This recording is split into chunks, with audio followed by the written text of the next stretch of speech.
Good morning, Brazil!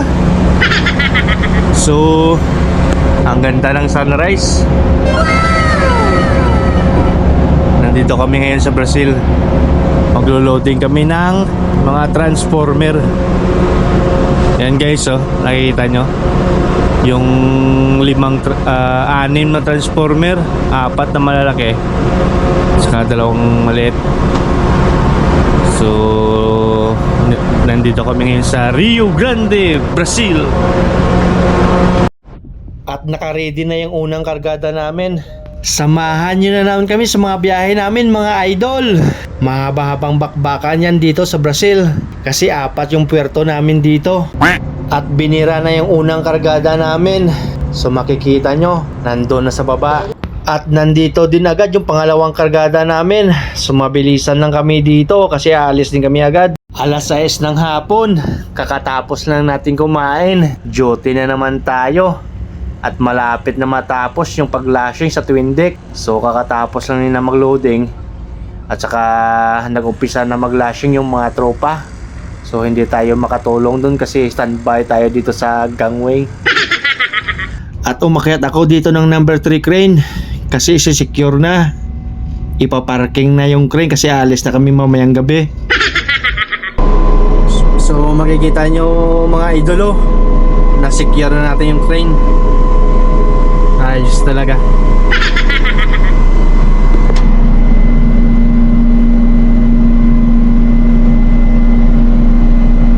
Noy, sabit na Noy.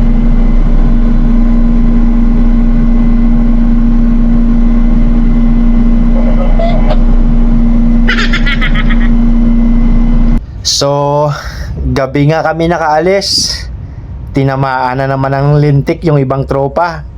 Pusoy na naman. At araw lang yung pagitan. Nandito na naman kami sa next port namin. Nandito kami ngayon sa Itagua, Brazil. At ito na naman yung malaking kargada namin. Mabigat to. Transformer na naman. Walang katapusan na loading.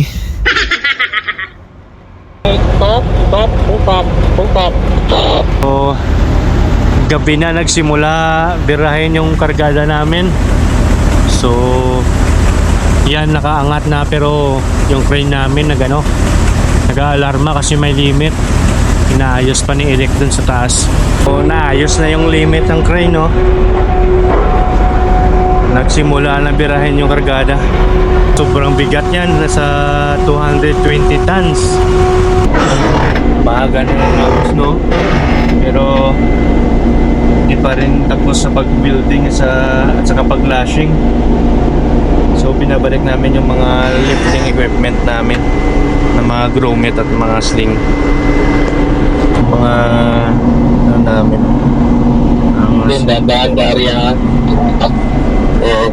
So what's up guys? So katapos lang namin mag-lashing.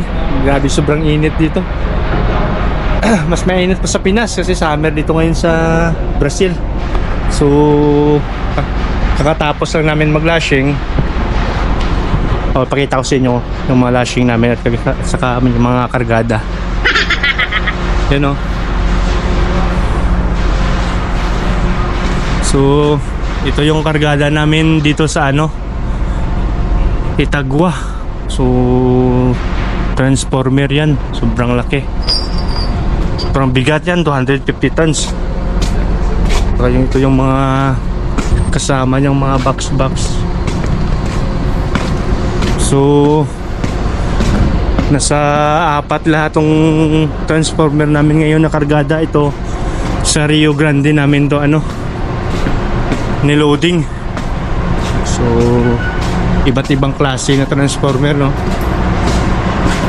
So makita nyo yung mga lashing namin, mga kadena.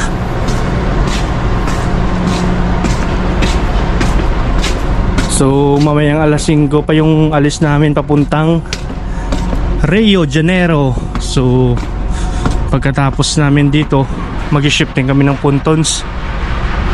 Tapos sarado na namin yung bodega, saka i-parking na yung mga crane para ready na kami paalis mamaya. Okay, Tara. Sarado na kami ng ponton. Nandito na naman kami sa ano, no? Sa Rio Janeiro. So naglo-loading na naman kami dito ng ano, ng mga pipes. Nakikita nyo, malalaking mga pipes. So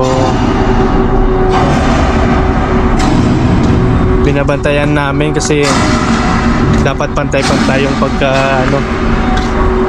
pagkasalansan para maayos yung pag-lashing. Dapat pantay-pantay yung mga tubo.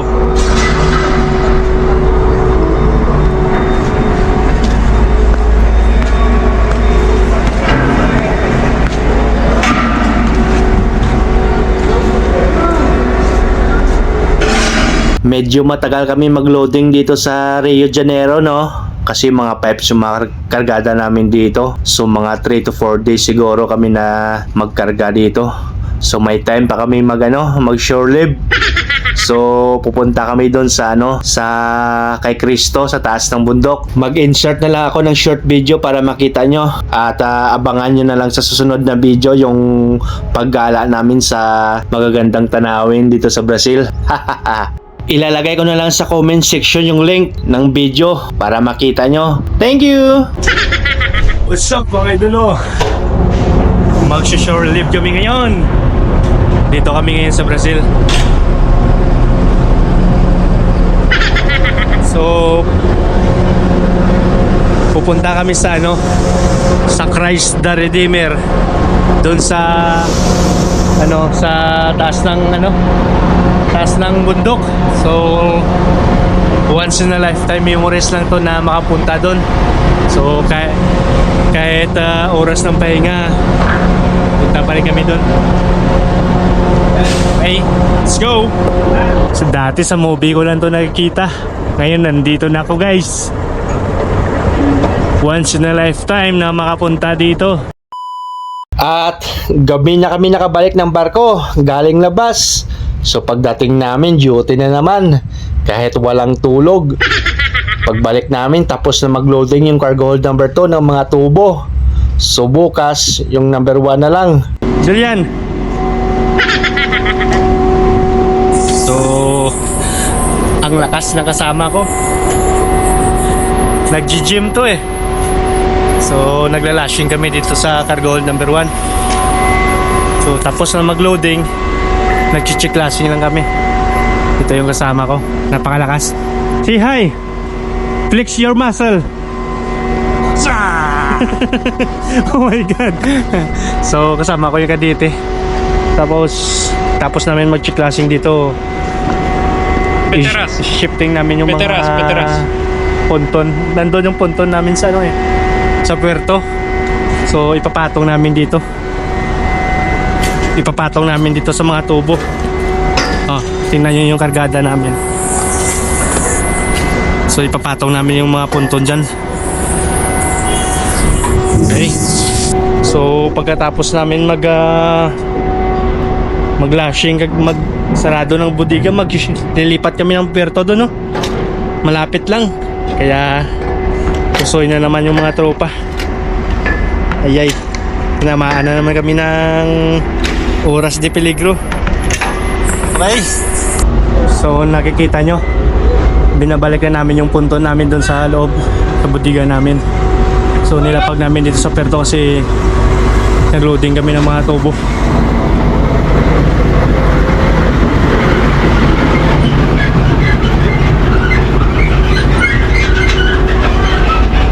Yun si Kamote sa Bukyo. Grabe ang init dito sa Brazil.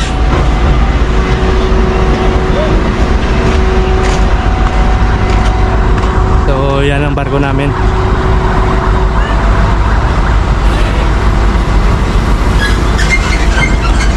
At lilipat kami ng puerto. Malapit lang. Wala na naman kaming tulog. So di na kinaya ng kaditi namin yung pagod at puyat. Ito bagsak. Bilangan natin. 1, 2, 3. Wala na. So, nandito na kami ngayon sa Port of Pisem, no? Naglo-loading kami ngayon ng ano, windmill blades. So, ipakita ko sa inyo.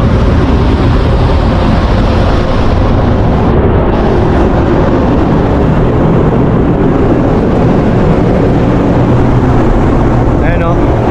Tatlong windmill blades pa lang yung na-loading namin. So, yung pangalawa, nilalapag na.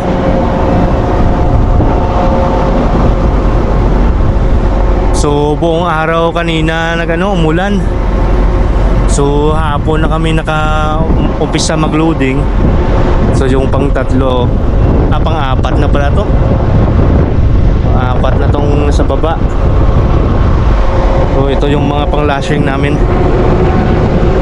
mga kadena. Pagkatapos namin mag-loading,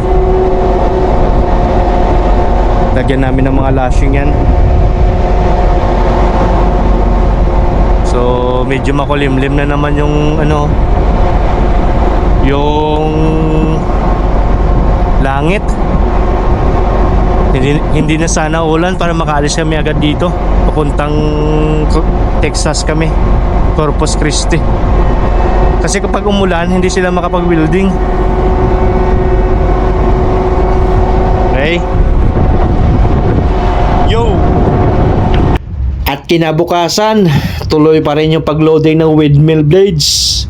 So malapit na matapos yan. Hanggang third high na yung kinakarga.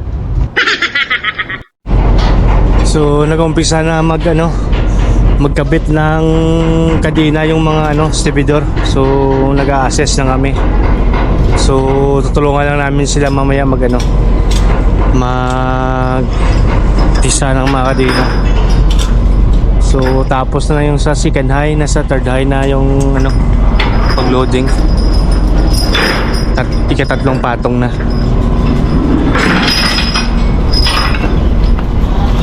Yo, Maricon.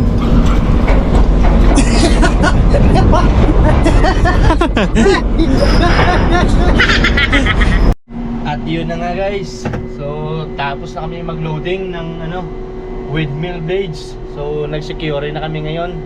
So simula kahapon ng alas 10 ng umaga hanggang siguro mga alas 4 ng umaga.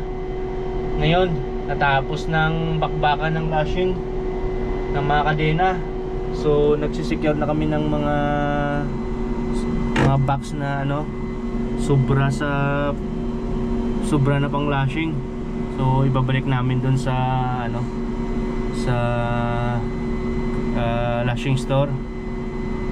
So paalis na kami ngayong umaga din, siguro mga alas 10, alas 8. So magsisecure na lang kami ng mga crane. So pagkatapos biyahe na kami papuntang Texas sa Corpus Christi. So kita-kits na naman tayo doon. So salamat sa pagsama sa akin sa video ko. So sana na-entertain ko kayo sa muntikong vlogs. So maraming salamat guys. Ingat kayong lahat. Bye!